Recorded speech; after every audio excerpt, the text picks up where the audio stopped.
Halo teman-teman, sekarang kita mau bahas mengenai jawaban live IG yang belum terjawab dari minggu lalu teman-teman ya. Jadi kalau kita live IG itu kan hari Senin jam 8 malam dan live TikTok jam 8 malam di hari Selasa ya. Kadang-kadang kalau sudah lewat jam 9 ada yang belum terjawab. Nah, di sinilah aku menjawab ya di video YouTube tambahan. Oke, langsung gua share teman-teman supaya lu tahu apa aja yang belum terjawab kemarin ya. Eh, gue belum share audionya. Oke, share sound. Oke.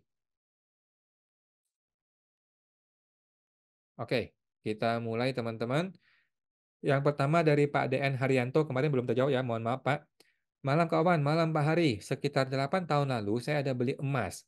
Dan tahun lalu saya jual. Dan waktu jualnya itu harganya lebih tinggi dari yang dulu saya beli. Oke, bagaimana pertanyaannya Pak? Oke, jadi teman-teman nggak ada masalah ya bagi teman-teman yang menjual aset lebih mahal daripada waktu beli.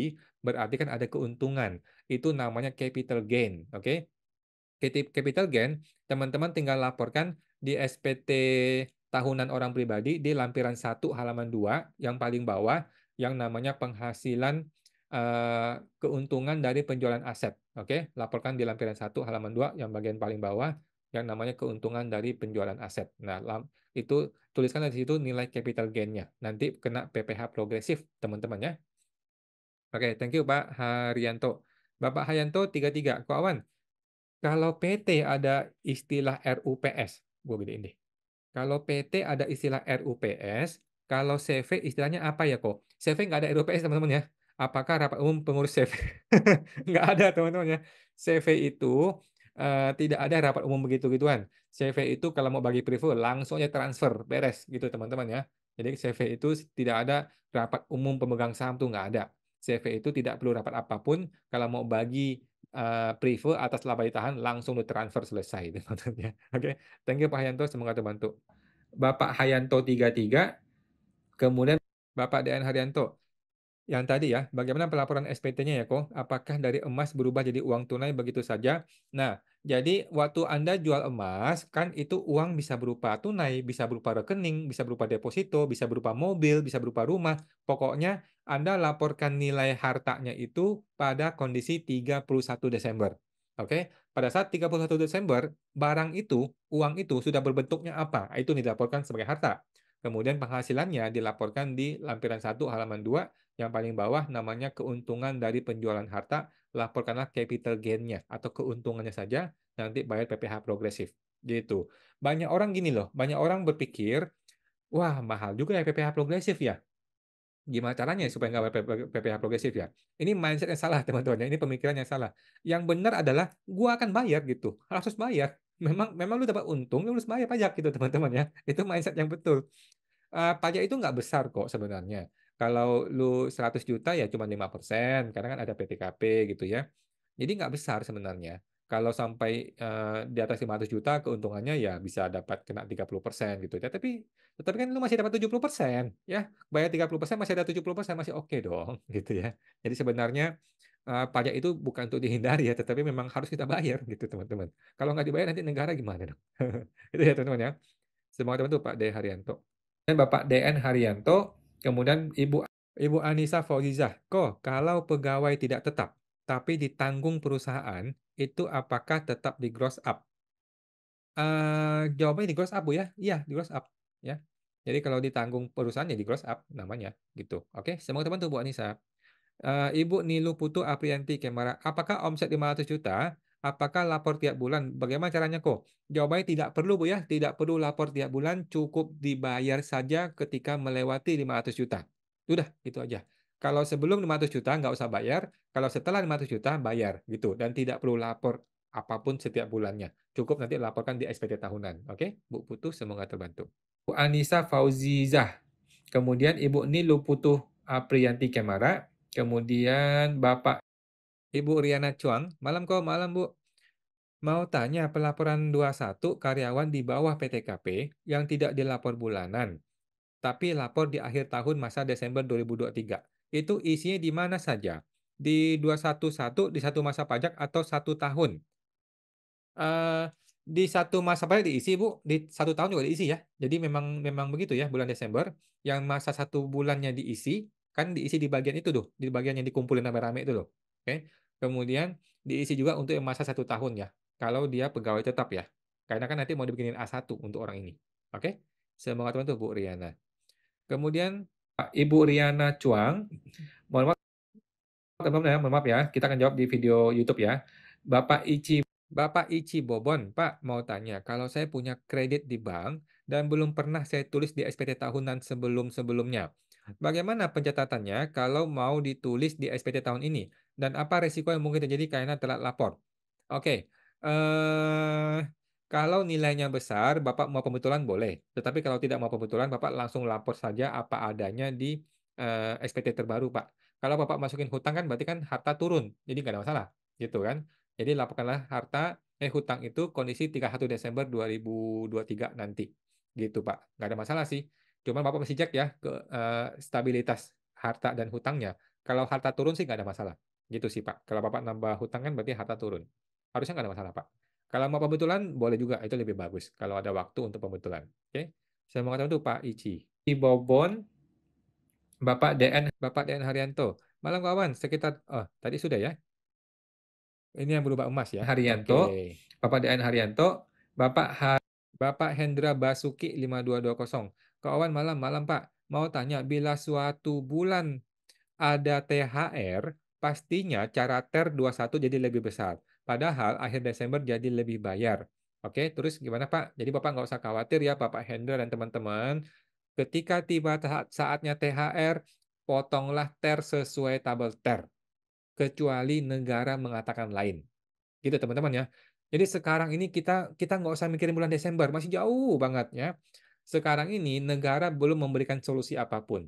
Jadi potonglah TER sesuai dengan tabel TER ketika ada THR. Apakah ini akan jadi LB atau tidak? Urusan nanti bulan Desember kita baru pusingin. Nah, kita sambil menunggu petunjuk dari kantor pusat. Kalau kantor pusat tidak kasih petunjuk apapun, maka di THR potong TER sesuai dengan tabel TER. Apakah itu besar? Ya udah, memang harus begitu teman-teman ya.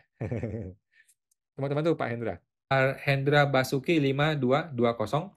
Bapak Gus 79. Malam kok. Kalau pengurus PT mengambil dividen kemudian diinvestasikan untuk beli bangunan kantor atas nama pengurus itu, PPh dividen bisa 0% kah? Setahu saya bisa, Bu. Pak ya, setahu saya bisa. Jadi dia ambil dividen, kemudian dia investasikan dengan membeli atau membangun bangunan gitu kan. Bangunan itu kan nanti punya dia, walaupun dia pakai untuk kantor kan, nanti kan disewakan ke kantor gitu kan. Nah, nggak ada masalah Pak, boleh ya. Semua teman tuh Pak Gus. 79.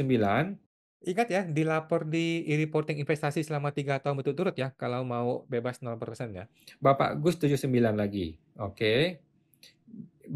Bapak Georgina, Ibu ya, Georgina 1803. Kok, PPh 22 perlu dilapor bulanan tidak? Setahu saya tidak, Bu ya, kecuali Ibu adalah pemotong. Kalau Ibu pemotong, maka Ibu mesti lapor tiap bulan. Tetapi kalau Ibu dipotong oleh customer atau oleh bea cukai, maka itu cukup disimpan bukti potongnya saja untuk dilapor di tahunan. Tidak perlu lapor bulanan kalau kita dipotong. Oke? Semangat untuk Bu Georgina. Bapak Georgina 1803. Bapak Bayu Sasongko, kawan, kalau tahun depan pakai norma, tapi realnya profitnya di atas norma, nanti gimana ya kok? Oke, eh jadi gini, Bu. Norma itu kan sebenarnya hanyalah sebuah petunjuk ya. Sebuah petunjuk kalau lu tidak pembukuan, artinya kan tidak bisa ditentukan berapa profitnya. Maka negara menentukan profitnya. Oke? Tetapi kalau Anda punya profit lebih tinggi dari norma, pakai angka ini aja. Kalau gue sih pikir gitu ya. Kalau kita punya profit lebih tinggi dari norma, maka pakailah angka yang lebih tinggi. Negara tidak akan marah. Ya dong? Negara kan diuntungkan dong, karena pajak lebih tinggi kan. Nah, jadi menurut gue either Anda menaikkan omset sehingga penghasilan itu rupiahnya sama dengan rupiah sebenarnya, atau Anda menaikkan persentase normanya supaya sama dengan keuntungan sebenarnya. Kalau saya sih begitu mikirnya ya. Nah, bebas aja sih nanti mau tetap pakai persentase norma tetapi omset dinaikin, atau mau naikin persentase normanya. Itu juga boleh gitu guys. Tetapi jangan dipaksain sama dengan norma, tetapi nanti kenaikan harta lebih tinggi dari penghasilan, nanti malah jadi masalah. Gitu sih Pak ya. Itu Pak. Semoga itu Pak Yusa Songko. Bayu Sasongko, Bapak Hayanto 33. Bapak Hayanto 33. Kok awan, di laba rugi ada istilah beban prive. Maksudnya apa kok? Tidak ada ya, Pak, ya, Bapak Haryanto yang namanya beban prefer. Di laba rugi mana tuh yang ada beban prefer? Mohon maaf. Eee, Prefer bukanlah beban, oke? Prefer itu adalah kelompoknya laba ditahan, oke? Jadi tidak ada yang namanya beban prefer. Yang ada adalah prefer di kelompoknya laba ditahan alias di kelompoknya modal, oke? Jadi mohon maaf, tidak ada namanya beban prefer. Semua teman tuh Pak Haryanto. Bap Bapak Hafdwi, Awan, kalau orang pribadi NPWP terdaftar 2010, lalu 2020 dia resign dan buka usaha UMKM pakai final 0,5%. Lalu 7 tahun itu hitungannya bagaimana kok? Dari tahun 2018 atau 2020? Jawabannya 2018 Pak ya, 2018.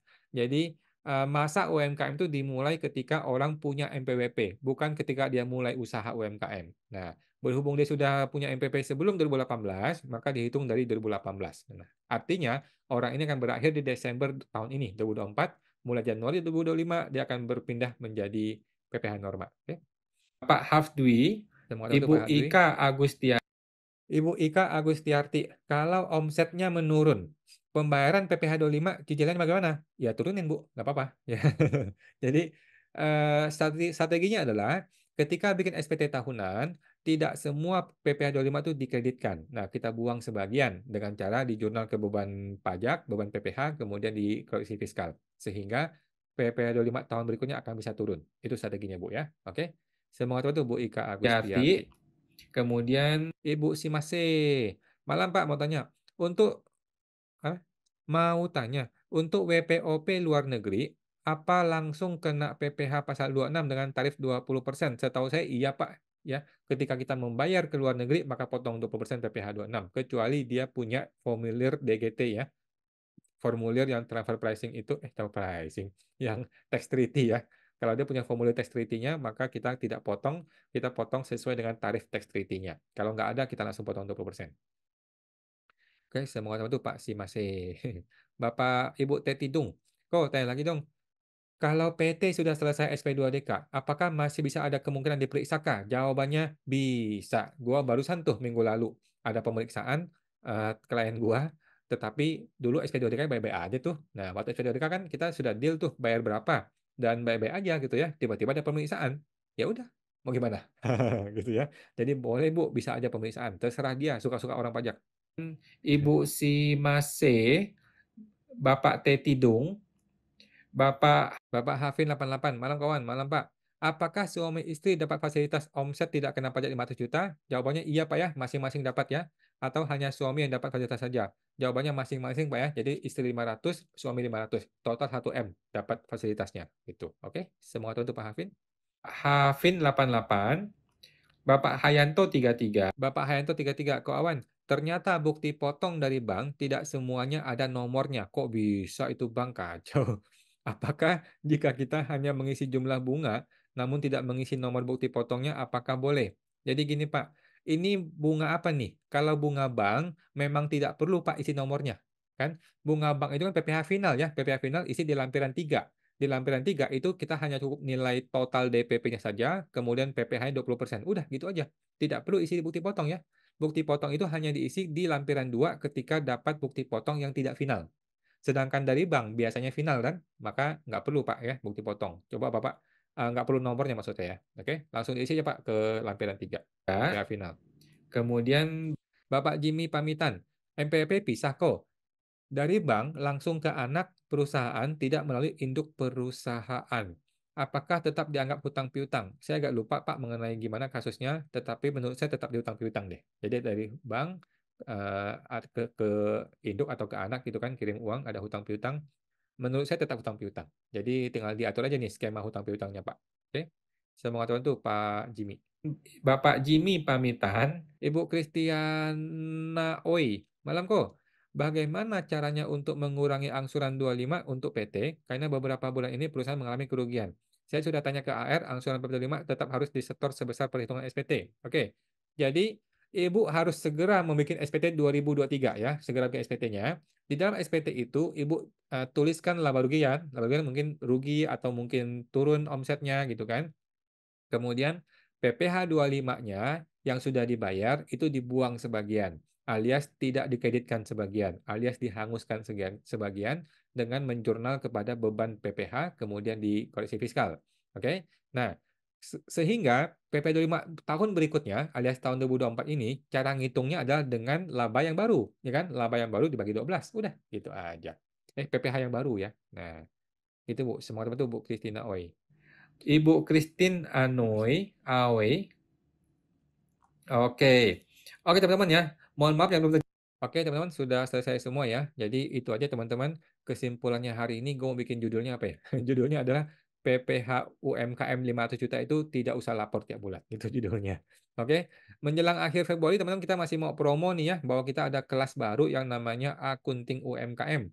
Nah buat teman-teman yang belum tahu, ini kelas baru di bulan Maret nanti untuk kita belajar mengenai akunting UMKM yang sederhana aja, yang simple aja, supaya Anda nih pelaku UMKM yang perusahaannya masih terlalu kecil gitu, yang repot juga bayar konsultan pajak, nah maka Anda bisa membuat akunting secara mandiri. Nah, nama programnya akuntingumkm.com ya. Nah, teman-teman tinggal gabung nanti di www.akuntingumkm.com. Kita akan bertemu di grup Telegram dan juga di live coaching di bulan Maret nanti, di setiap mungkin hari Jumat malam kita ketemu. Oke teman-teman, sampai jumpa lagi ya di www.akuntingumkm.com. Semoga terbantu.